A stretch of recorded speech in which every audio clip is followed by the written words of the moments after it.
Alors, que faire lorsqu'on ne supporte plus le bruit de ses voisins? Quelles sont les réglementations liées au bruit? Réponse avec ce reportage d'Elena Despatureaux. C'est bien reçu. Pas de 300 alpha de saucisse. Il est 3 h du matin. Les policiers viennent d'être appelés pour un tapage musical dans cet immeuble. Ouais, c'est bien pris. Bon, on a localisé un appartement où il y a un peu de bruit, on va leur demander de baisser. Une fois sur place, le policier est seul juge. Il doit constater si la gêne liée au bruit est réelle ou non. Oui. On peut vous voir 2 secondes? Bien sûr. D'accord. On va vous voir par rapport à la musique, monsieur. Oui. C'est un peu trop fort. C'est un peu trop fort pour vos voisins. Le policier se montre tolérant, mais reste ferme. C'est un avertissement verbal pour l'instant. Par contre, si on revient, il y aura une amende. On est bien d'accord? Ok. Bonne soirée. Bonne soirée, monsieur. Un simple rappel à l'ordre cette fois-ci, et la patrouille repart déjà sur une autre affaire. Les tapages nocturnes sont très fréquents le samedi soir. Ouais, monsieur, c'est pour l'adresse SVP. Appeler le 17, c'est souvent le premier réflexe de nombreux riverains excédés par le bruit. Oui, police, bonsoir. Centre de commandement des Yvelines. Les interventions pour tapage nocturne sont en hausse. Ce soir-là, elles représentent un tiers des 500 appels reçus. Je vais envoyer un équipage, on va faire le nécessaire. Je vous en prie, il y aura un... Systématiquement, il y aura une réponse, c'est-à-dire qu'il y aura une patrouille qui sera envoyée. Peut-être pas immédiatement, ça dépendra de la disponibilité, bien évidemment, des services de police qui ont beaucoup d'interventions à gérer la nuit. Un Français sur 2 a déjà été victime de problèmes de bruit.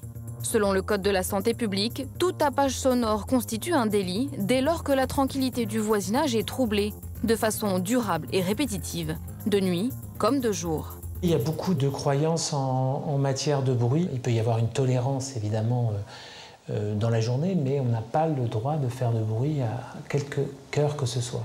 Les bruits de voisinage sont divisés en 2 catégories. Les bruits de comportement, fêtes, tapage musical ou encore cris d'animaux sont passibles d'une amende forfaitaire de 68 €. La loi est plus sévère à l'encontre des bruits professionnels. Bars ou discothèques sont soumis à une mesure acoustique. La sanction, jusqu'à 1 500 € d'amende, voire une fermeture administrative. Maître Sanson reçoit de plus en plus de clients en conflit avec leurs voisins à cause du bruit. Mais beaucoup de dossiers sont incomplets. Il y a beaucoup de choses, beaucoup de souffrances aussi, mais finalement les preuves produites dans ce dossier sont de très peu d'utilité.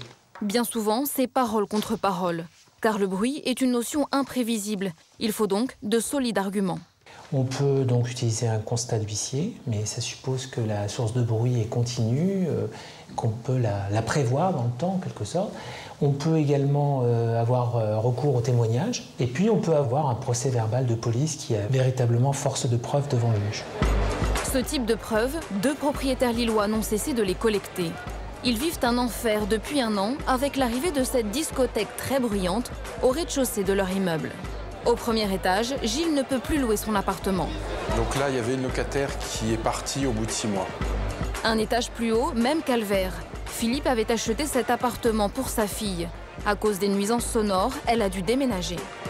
Donc ça, c'est la chambre qu'occupait ma fille. Et quand la boîte de nuit tourne, on a effectivement une remontée des sons et ça devient épouvantable. Puisqu'on a à ce moment-là les planchers qui vibrent. Les 2 hommes s'en plaignent au gérant de l'établissement. Mais le dialogue à l'amiable tourne court. Très vite, on est tombé dans une situation où il n'y a aucun respect de l'autre. On est face à des gens qui considèrent qu'en gros, si ça ne nous plaît pas, on n'a qu'à partir. Voilà. Le résultat d'une enquête. Expertise à l'appui. On a plus de 4 fois la norme qui a été dépassée.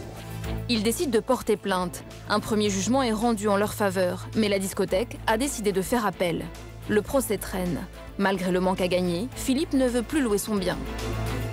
Je n'ai pas envie d'avoir un locataire qui m'appelle au bout d'une semaine en me disant « mais dites donc, vous m'avez loué un appartement, c'est impossible » et je m'en vais. Ce soir-là, sans doute à la vue de notre caméra, la discothèque restera discrète. En fait, là, la boîte marche pas. Sur la place. Gilles et Philippe espèrent obtenir la fermeture de l'établissement. Le jugement sera rendu le mois prochain. En France, le bruit fait partie des principales causes de déménagement.